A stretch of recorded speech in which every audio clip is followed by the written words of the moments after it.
So it will be kind of fluid, fast game. Good luck, everyone. This is fun. So every Thursday is the same link. That is, so save the link, save the email that I sent you, and good luck to everyone. The game is about to begin. Let's do this.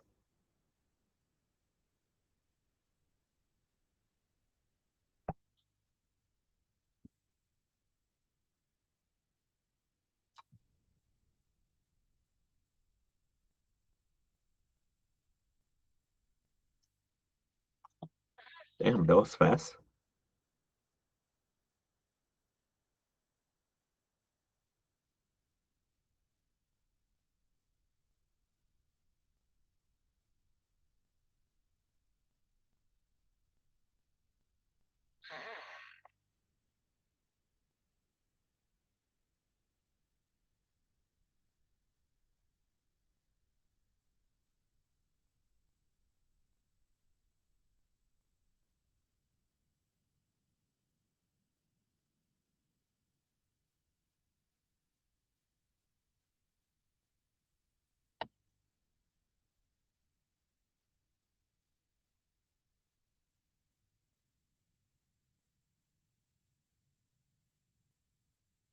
All right, we got 5 seconds left. Pick your best answer.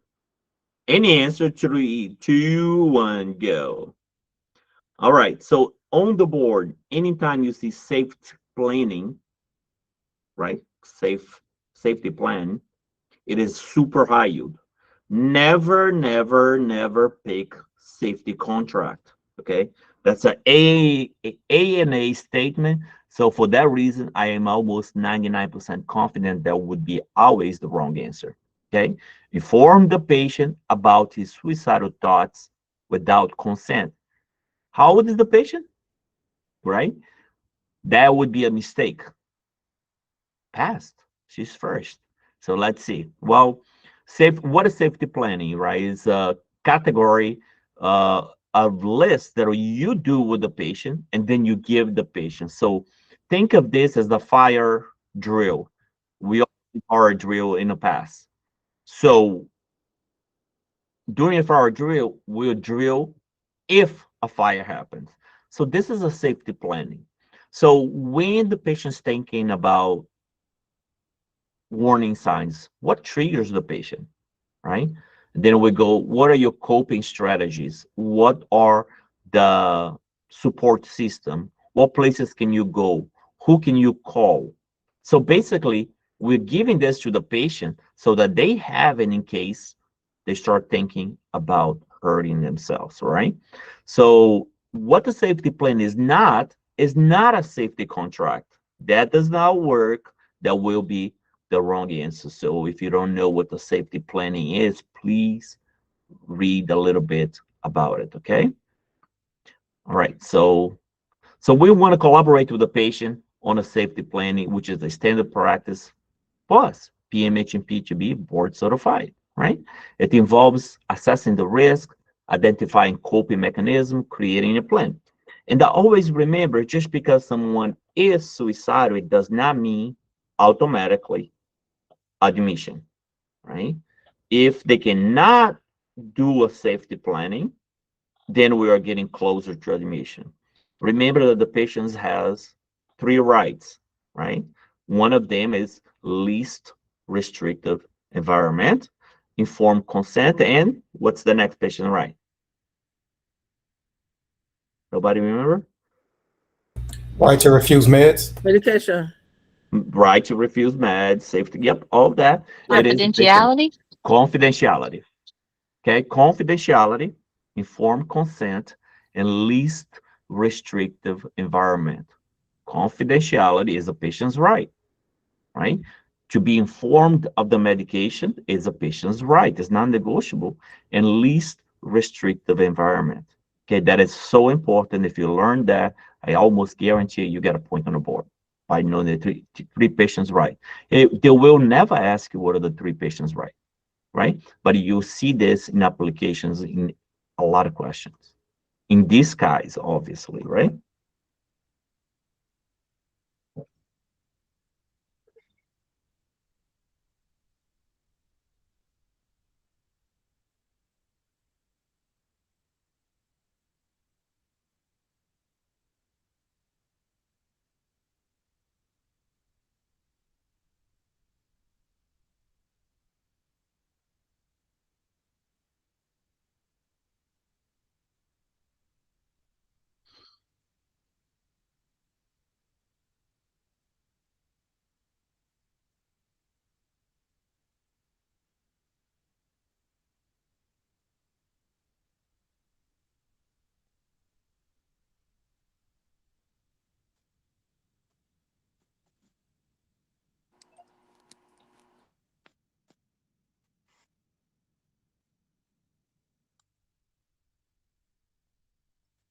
All right, got 4 seconds. Pick your best answer.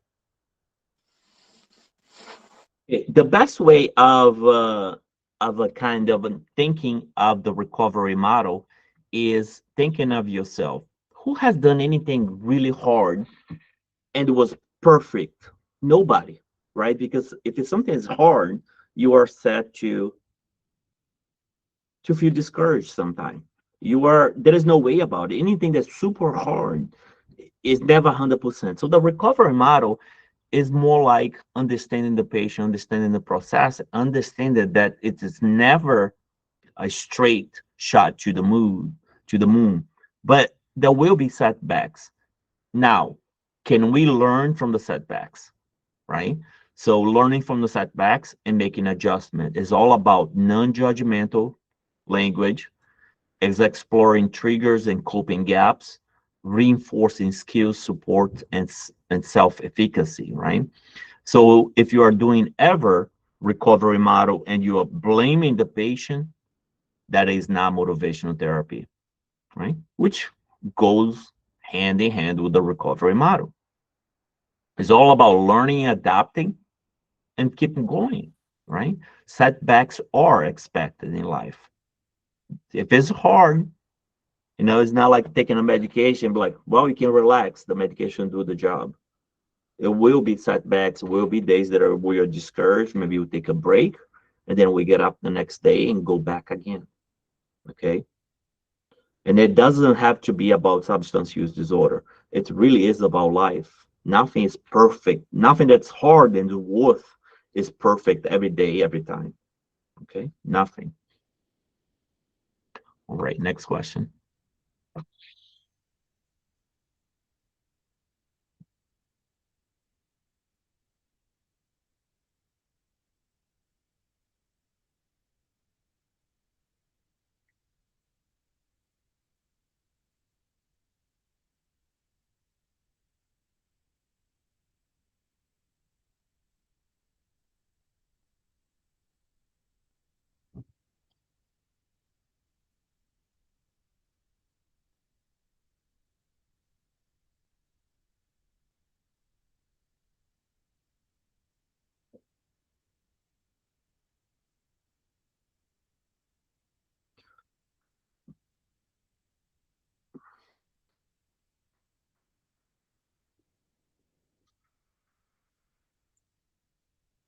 All right. We got 10 seconds. Pick your best answer.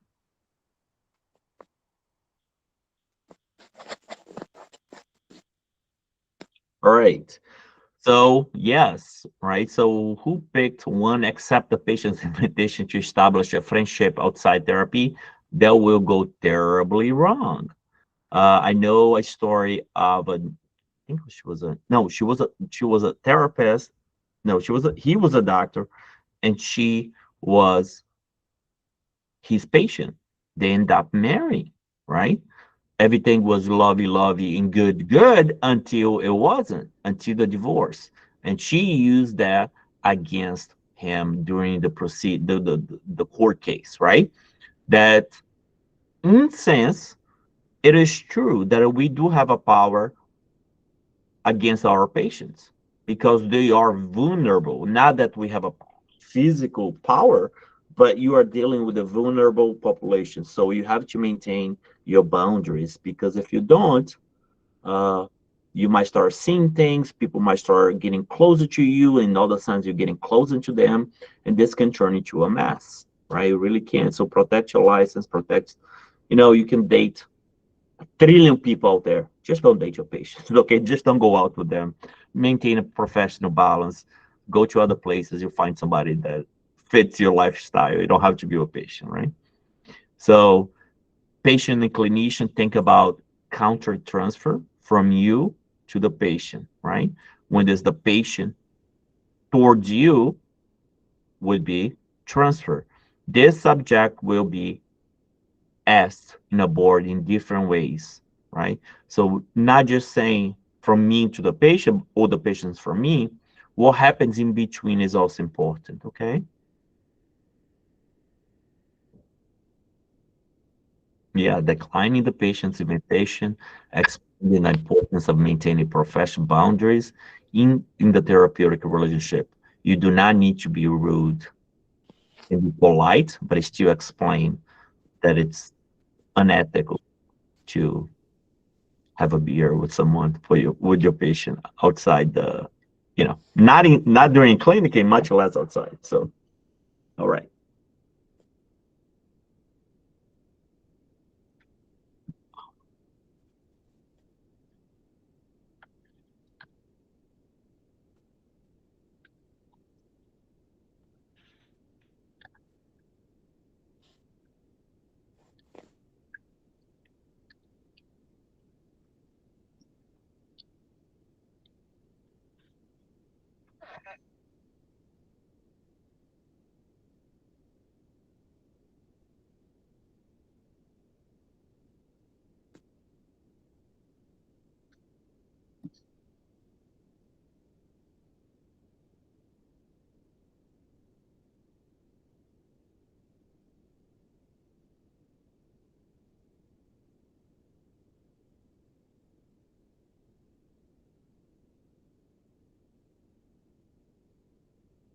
Everyone get this question. A lot of people get this question wrong. Maybe not this time. So which answer would be empathetic? I'm so sorry this happened to you. It must be really difficult. Never say it, I know what you're going through, because you don't. Even if you had similar situation, every person's experience is different, right? Just by saying it must be difficult, you acknowledge. But what you do not want to do is tell me more details about the traumatic event, right? It's like you've been shocked. You may not want to disclose the detail just yet, right? You'd be empathetic by acknowledging the person's pain, but now is not the time to ask for the details, right? It's just like when you find a family in crisis, you go to the calmest person and you develop a plan. When you find a family in crisis, now is not the time to develop a coping skill. You want to go back to what they know. Okay, so I see the hands up. That's a good feedback, okay? All right, we do not have the Kahoot QR code. Once it's gone, it's gone. Can't go back. Okay. I'm sorry this happened to you. Must be really difficult. Its response demonstrate empathy, validation, and support. It acknowledges the patient's emotions and convey understanding, which helps the patient feel heard and validated during the moment. Please don't cry. Let's talk about something happier. Sounds good, but not the right answer. You shouldn't blame yourself for what happened. Okay, let's move on. Tell me more about the details of the traumatic event. So that's the question that some people picked, or I think 46 people. This response focus on gathering information. True, right? Which is important for the therapy, but is not the most appropriate when the patient is actively experiencing emotions, right? So right now, if it was somebody in my family, my daughter, when she rushed here and say, "Mommy did this," I don't say anything. I just give her a hug. Just keep it, keep daddy's there, but not going to validate or ask what happened at that moment. So that's maybe a good knowledge, because it happened to me yesterday. So, all right.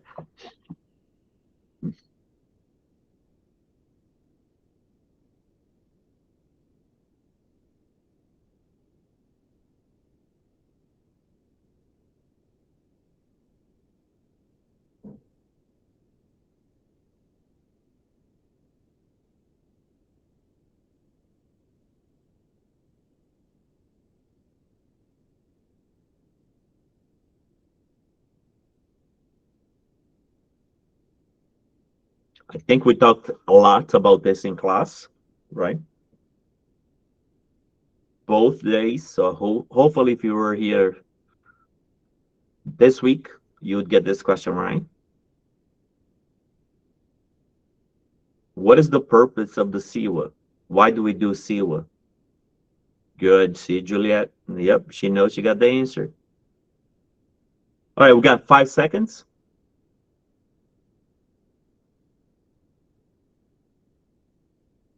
Good. Very, very proud of you. Now let's go a little bit more in detail. I would not be surprised if you get this portion on the board and you get this portion, of course, in a more detailed, right? So it is both. However, the number one reason why you do CIWA is to drive your treatment. You know the patient is in withdrawal. You don't need a scale. Maybe to quantify it, yes. But if you ever get a question, why are we doing CIWA? What's the purpose of CIWA? The number one purpose really is to drive your treatment. With the scale, you are able to decide what medication, quantity, and the interval that you are going to give it, right? All right. So it assesses the CIWA. So it assesses the alcohol withdrawal severity, gives medication guidance for alcohol withdrawal. So it's very important that you know what a CIWA stands for. Okay. And we talked about one second here. So make sure your mics are off, please, unless if you have a question.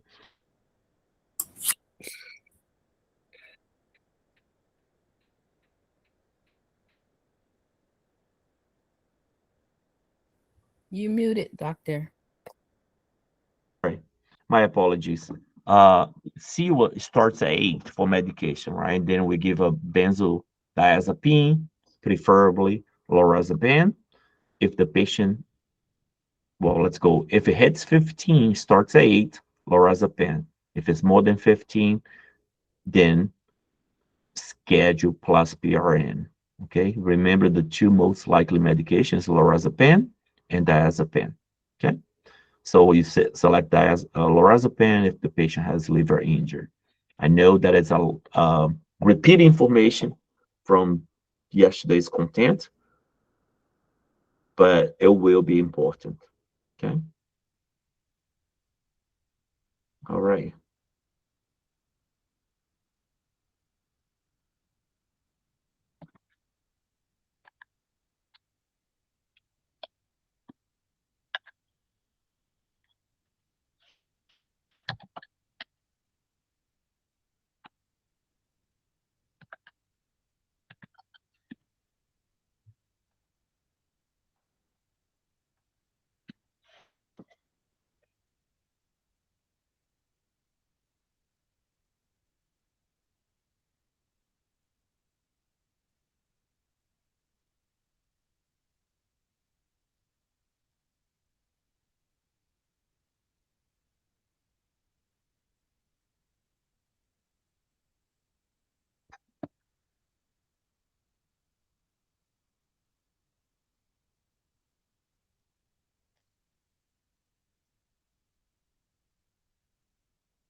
All right, 4 seconds.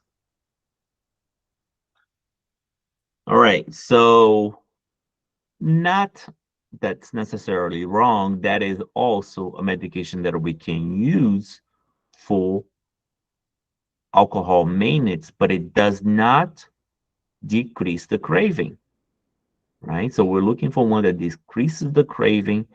That could be Acamprosate or Naltrexone, right? Maintain the abstinence and allowing the patient after the detox, right? So think of a safe on the liver. That is a very, very important point because you might get a question in which you have to choose, is either Acamprosate or Naltrexone.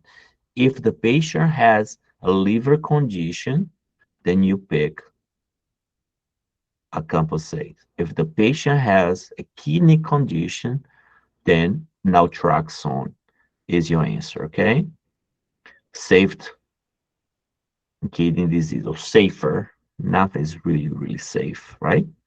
Must be opioid free before starting this medication. So if you ever get a question in which someone went to the bar and had the blessing, but decided to do opioids and show up in your office and say, can I have Naltrexone? You say, no, no, no, you cannot, because you have to be opioid free. advise you will put the patient into opioids withdrawal. The same scenario works if someone's going to have surgery and they need pain medication, right? So you would not prescribe naltrexone. Okay?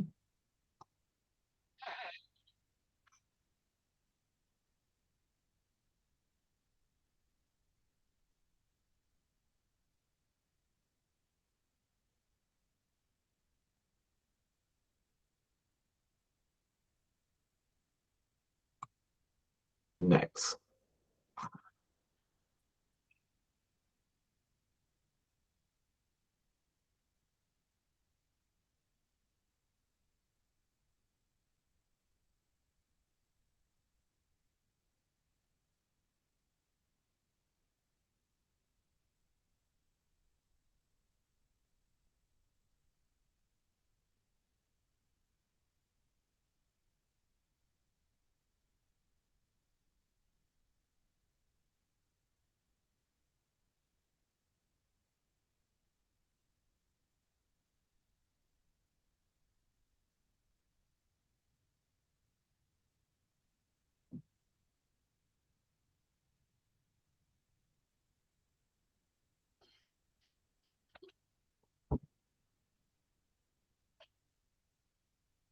All right, we got 10 seconds.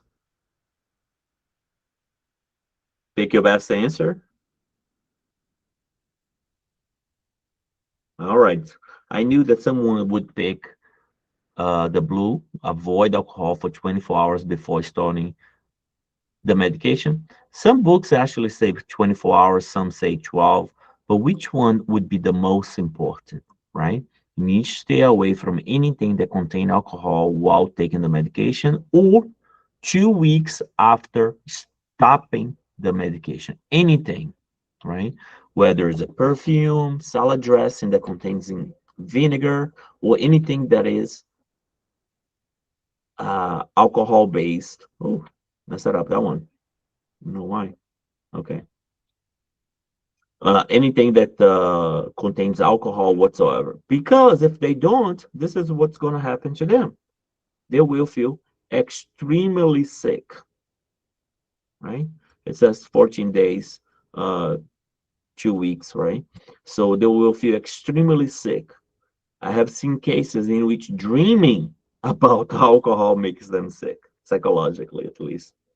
You know, it wasn't truly sick, but woke up with hivings, kind of nauseated too, just by dreaming. So don't tell your patients not to dream about alcohol, right? Now, the sulfuram is very taxing on the liver too. Okay, so it is an aversion therapy, not the treatment in itself. They will feel cravings. They will feel like I want to go have an alcohol, but they can't. Otherwise, they'll feel super severe, potentially dangerous reactions. Okay. Once they feel it, they may try, but once they feel it, they probably will not do it again.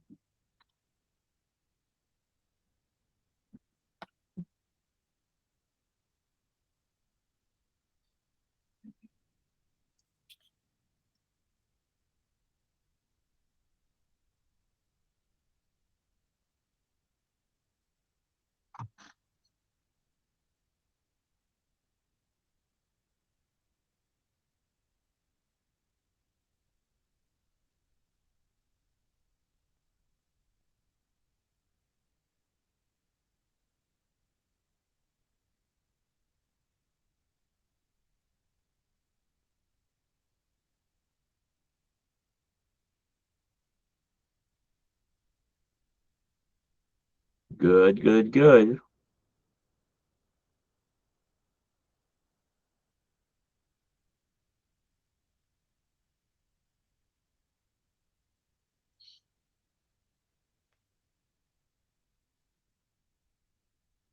All right. So most of you guys got it. I warned you so many times yesterday about a pupils dilation versus pupils, pinpoint pupils, right? We need to know that that is super high yield. And I'll bet you will see similar questions. about pupils dilation. So please do yourself a favor.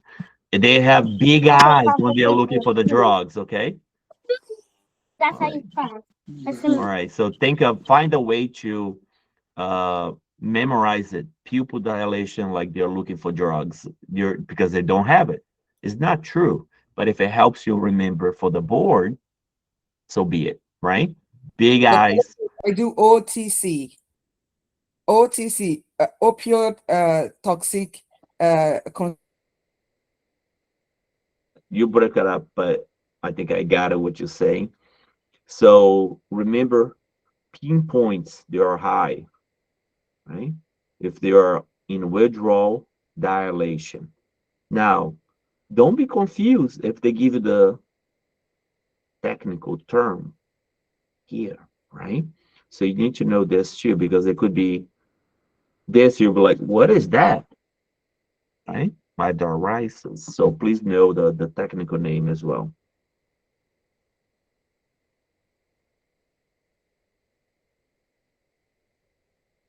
So lots of watery, hair, crying, lacrimation, right? In withdrawal. They may feel like flu-like symptoms.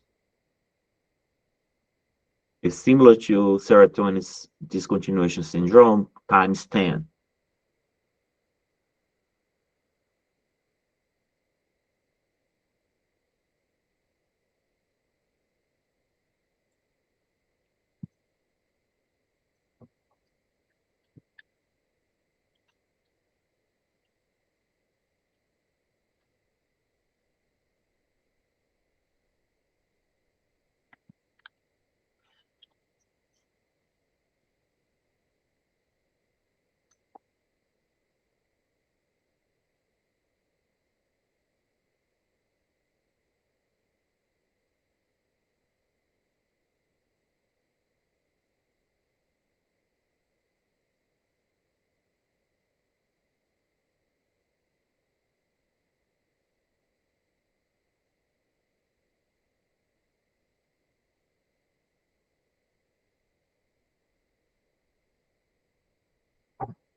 Extremely hard, right?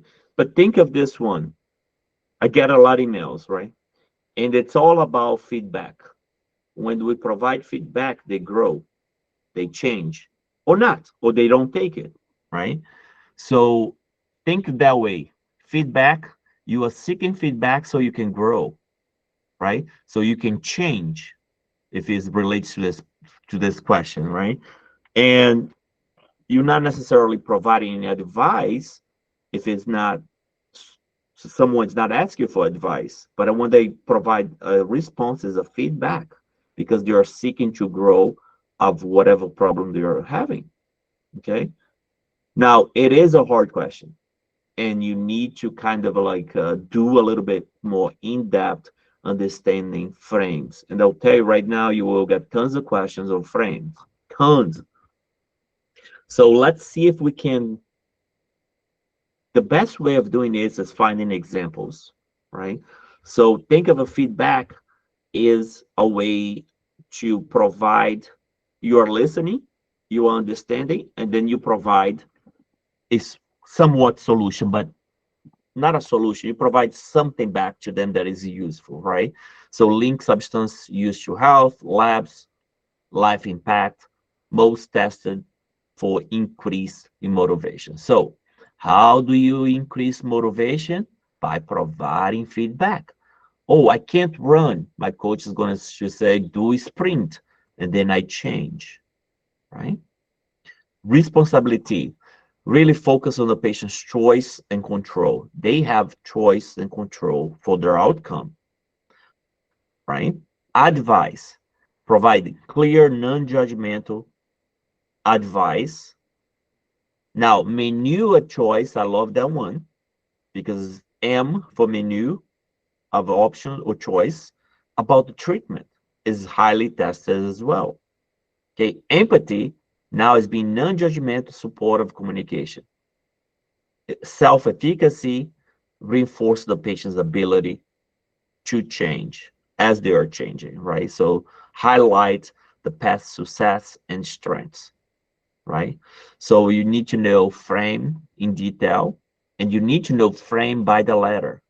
I would not be surprised if they ask you, give you a scenario, and everything starts with an F, and you're like, what? Feedback, right? Feedback. So please know frame by the letter. Take the time now to learn it.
So we got a hand. So that's a good question. You should know.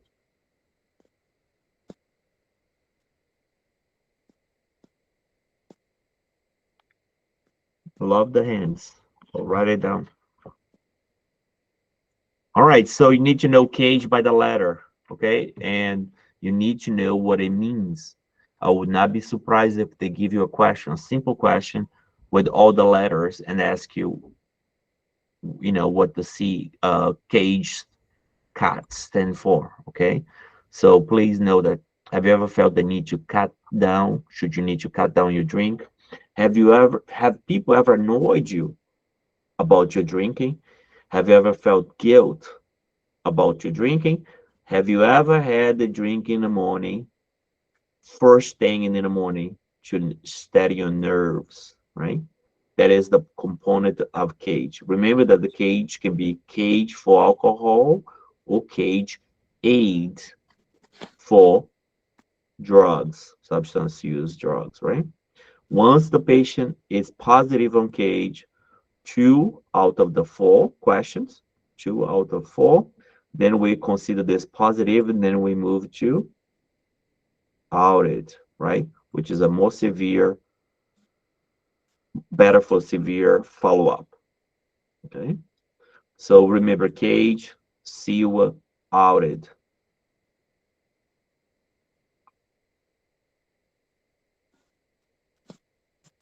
Now, since we talked about AUDIT is a better scales, depends. Is a more comprehensive scales. We have 10 points. If we had 4, would be considered positive.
All right. So yes, my teenager gets in minor trouble at home or at school after drinking. Yes, my teenager frequently gets in trouble. That alone, right? Minor versus frequent, which one is worse? in trouble at home when drinking. So I think maybe someone was kind of fast, but if we look at the question itself, it would have led to which one's the worst, right? Which one would you be more concerning? PMH Coco. All right, took the lead. Dr. Lopez, can you tell them stop putting the answers? They're not helping the new students.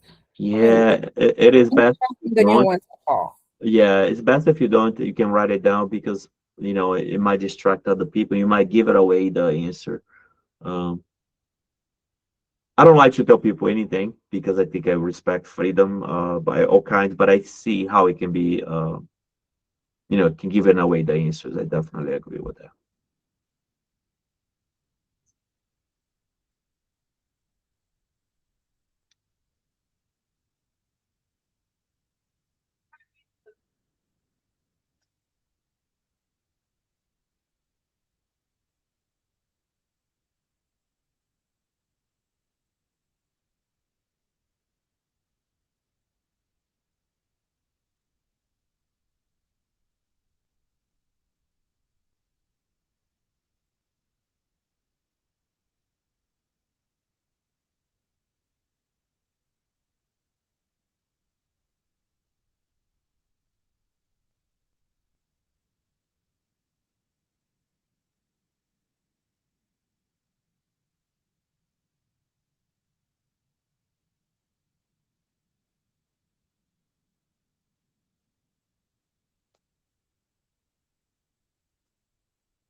All right.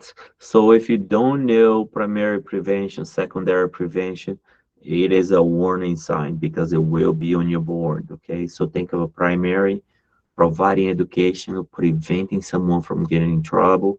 Secondary, think of a screening when you're screening for blood pressure. And tertiary, think of rehabilitation. Now you notice that there are only three, right? Three levels of prevention.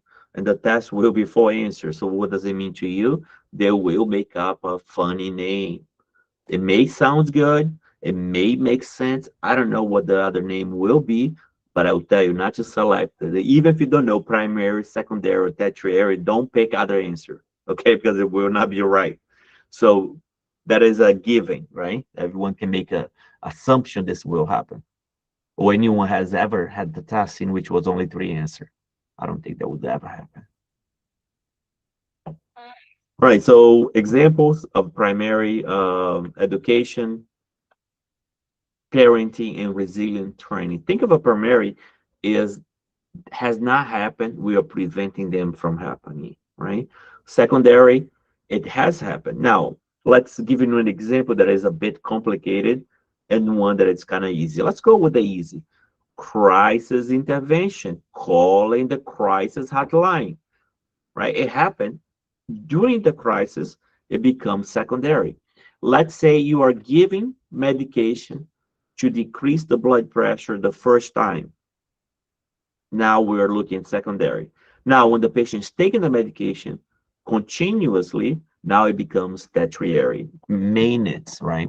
So tertiary, reducing the disability and preventing relapse. If it's the first time, secondary. If it's continuous, then we move in tertiary. Remember, crisis intervention, calling crisis hotline. That is high yield, okay?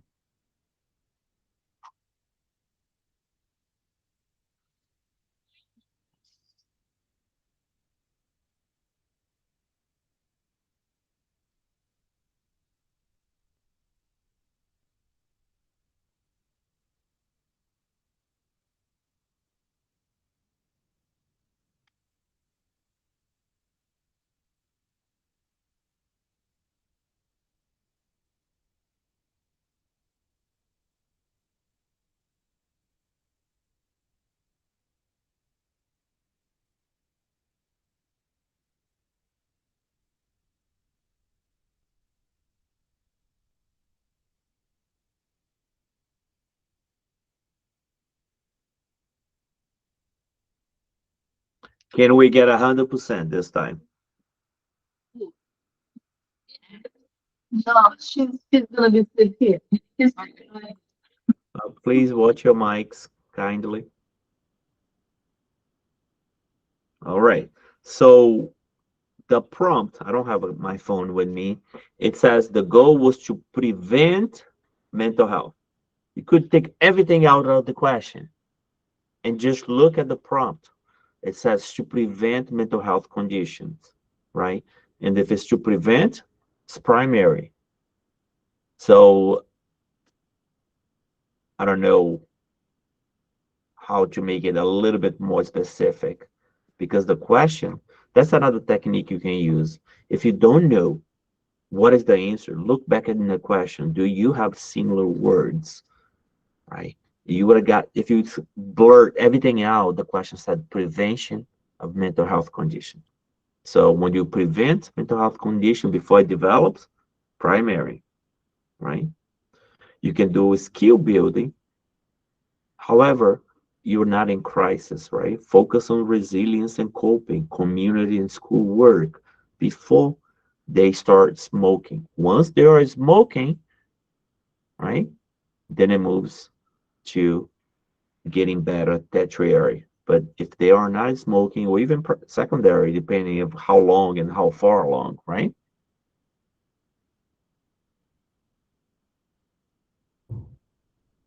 So early detection and early intervention to individuals would have risks, that is secondary, early signs of conditions to prevent it from progressing, right? I think tertiary is pretty easy. So we got here. Let's keep moving. So think about this one. I said protective factorial prevention, right? That is a type of a words that they may create for you. There is no such a thing as this. It may sound like, oh, I don't know what's the answer. I'll pick that. Did anyone pick this by mistake? I didn't even notice that I put it in one of the answers as protective factorial prevention. That doesn't exist, right? But we have to make up a name because we need 4 answers.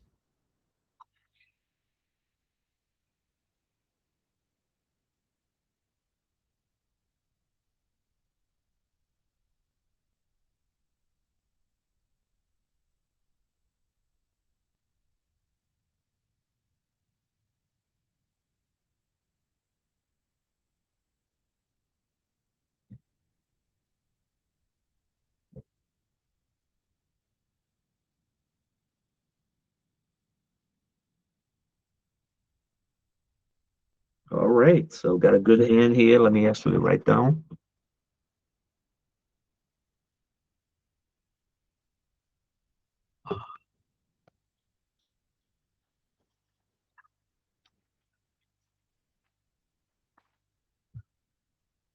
All right, then I'll create a question like that too.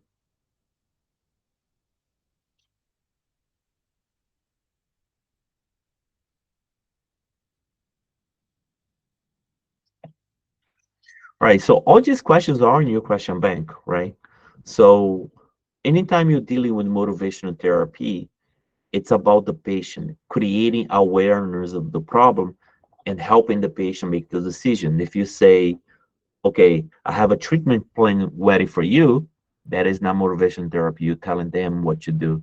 If you say, let me explain why quitting alcohol is essential for your health, again, that is not motivation therapy. You need to stop drinking immediately to prevent further harm. Maybe a true statement, but it's not motivational therapy. So if you're practicing on our question bank, I promise you, you will pass the board, okay? But you have to do the work. There is no way around it.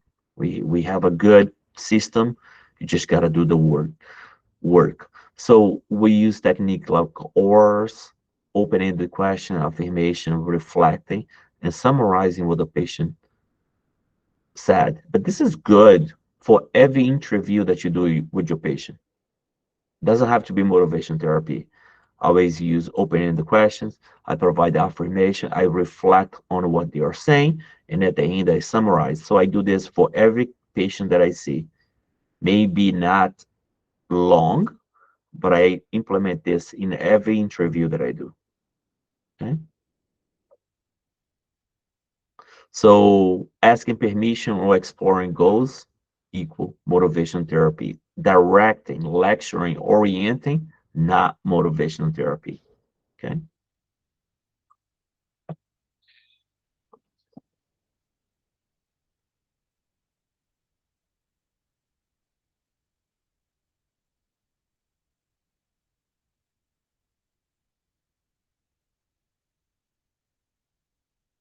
All right, next question.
All right, good question, good question. That's good.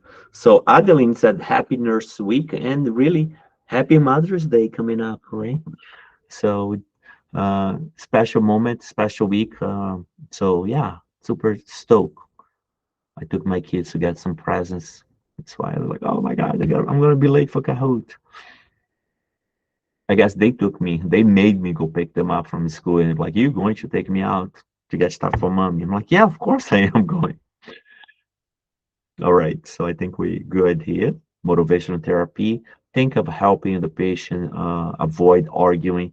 Any answer that's motivational therapy is not arguing. If the patient does not want to change, you create awareness, right? Roll with the resistance. This is a hard one. So guiding the principle of rolling with the resistance evident in the PMHNP response rather than confronting or challenging the patient resistance to group therapy. The PMHNP acknowledge the resistance, respect the patient's autonomy, and invites to explore their concerns, okay? Please know rolling with resistance, that is important. Hello, scholar. I didn't see you in the lecture yesterday. You've been missed.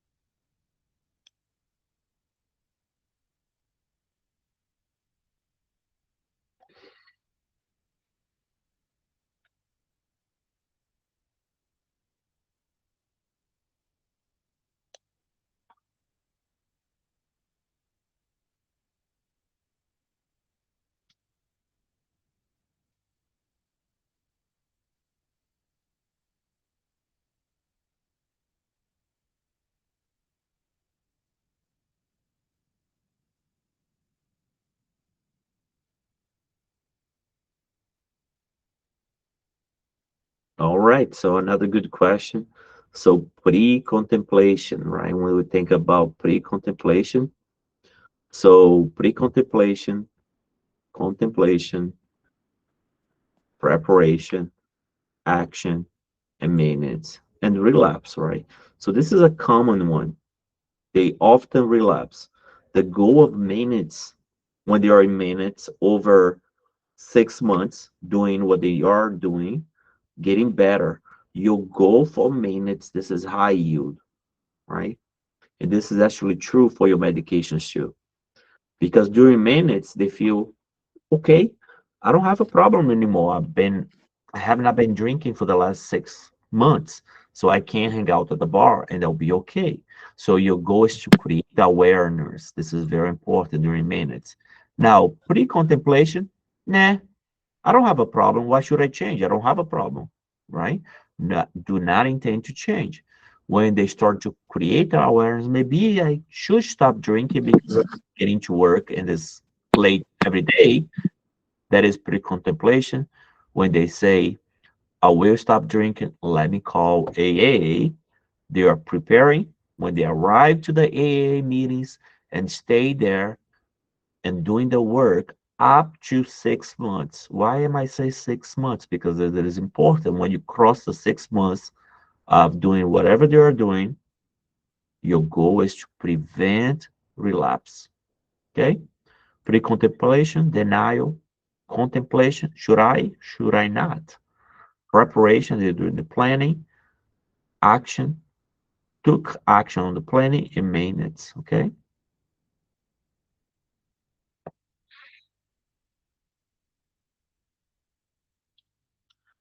The patient does not have awareness. They don't want to change because they don't think it's a problem. Why should they change? Right? So don't give advice. Do not give advice.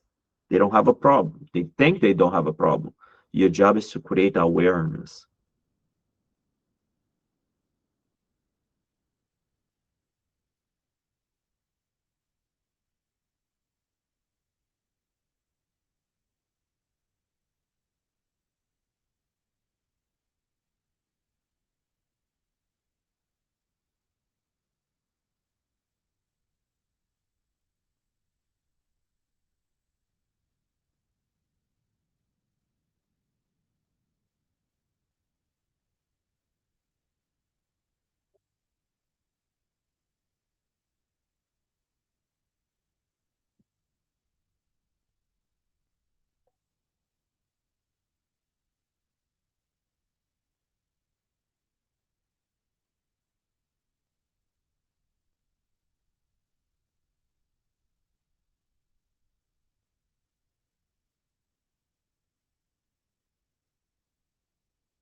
All right, we got 5 seconds. Please pick your answer.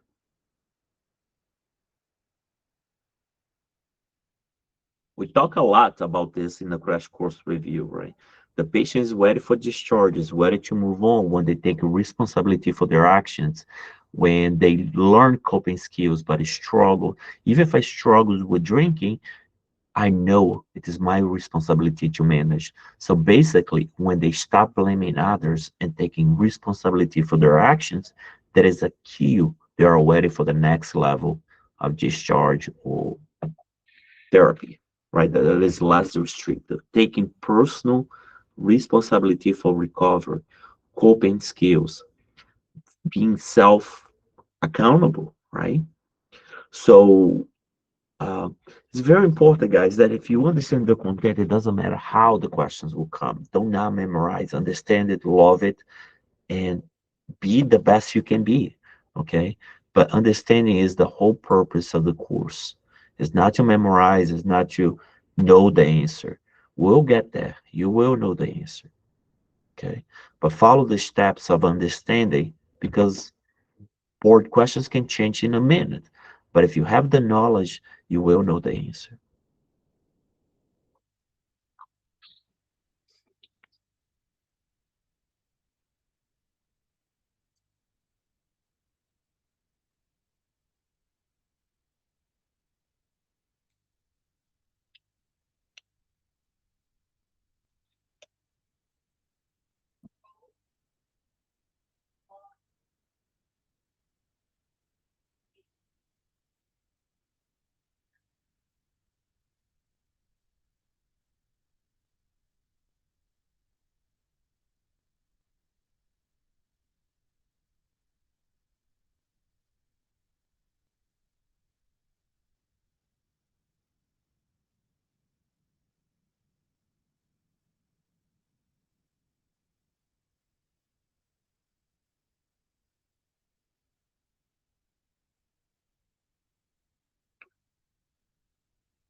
Very hard question, right? Very hard because you can make a case even for the green and the red. Why do you think cocaine has become a problem for you? what steps have you already taken to reduce cocaine use? So we're assessing for pre-contemplation, right? What are your plans, or what have you done? So that's what we're looking for, the intent to change, small steps. And that's why the A wasn't the answer, right? What steps have you already taken? What is your plan moving forward? What support group will help you succeed? So we're looking for, you already have done something or thinking about it, right? The steps, small steps, intent to change soon. So kind of like, how is that different than comparison? So when we compare contemplation, how is that different than contemplation? Should I change? Would be more contemplation. I have already made the change. That is preparation, seeking to make the change. Okay. So this question is most appropriate for assessing the preparation stage because it encourages the patient to discuss the concrete steps that they have taken or are planning to take to reduce cocaine usage, right? So the other options are okay, but this one really hits preparation a little bit more deeper, okay? It's a hard question. See the hands. Love the hands up.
Okay. I love that somebody, maybe by mistake, selected genetic test for bipolar. For borderline personality disorder. There is no genetic test, right? There is one condition in which you should get genetic testing, which is Huntington's disease. Other than that, it is very, very few times, maybe depression that you have tried everything, and then you're like, okay, maybe I'll do a genetic test, but it's not very common in psychiatry, okay? Now, the prompt said interpersonal issues and feeling of emptiness, right? So that is the telltale signs of borderline personality disorder. Emotional dysregulation, impulsivity, unstable relationship, IU, they split. They can't be with someone, but cannot be without it. That's a hard place to be. And I always feel empty. No matter how good my life is, this chronic feeling of emptiness. I would say these two things is the most characteristics in the population that I have dealt with. But the goal of DBT is this, to decrease self-harming behavior, right? DBT, okay? So dialectical behavior therapy, think of Marshall Lineham, very important.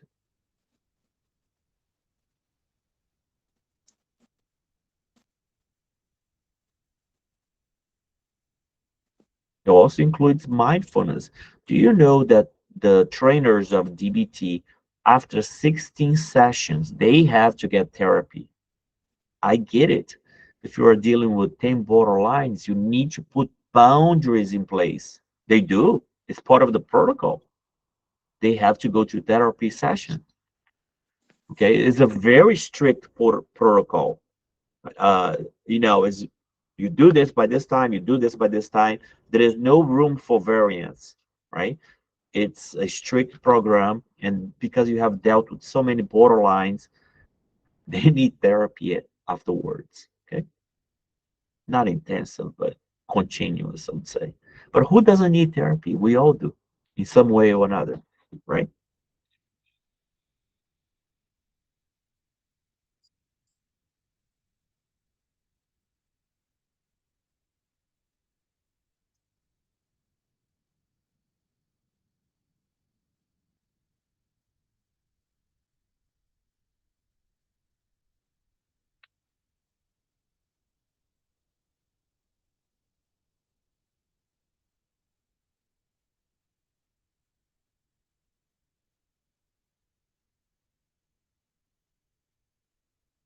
Should be 100% pristine, but never is. Very hard to get 100%.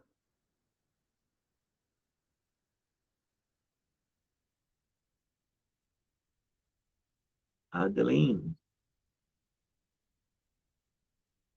Yeah, sometimes people do hit the wrong one. I get it. But if we get like 10 answers, we got 15. I told you. Guys, yesterday and the day before, I even went back to the same point. Do not confuse maintenance and withdrawal. I went over twice yesterday. If you were in my lecture, I actually went back because I know that is a problem for some people, and I'm trying to guide you in the right way, right? So let's talk about something different. Do not ever give benzodiazepine for somebody that's having delirium not related to alcohol, right? Different things. Someone can have delirium that's not related to alcohol, and one of the answers can be benzo. Now, if the delirium is due to alcohol withdrawal, then benzodiazepine would be your answer, right? So be careful not to confuse that too. My maintenance medication, naltrexone, Vivitrol is the injectable medication, right? So most tested alcohol use disorder relapse prevention. Research has pointed out that they reduce craving and and increase the number of abstinence days without drinking, right? Not for acute alcohol withdrawal, right? Now, clonidine, opioids, more than 5 on cows. Do not confuse cows with CIWA, okay? Does not prevent seizure, is for opioids withdrawal. Antabuse, be careful with your liver, right? It's an aversion therapy, not for withdrawal. So I kind of did a little bit of a summary here. Okay. Hopefully this is helpful.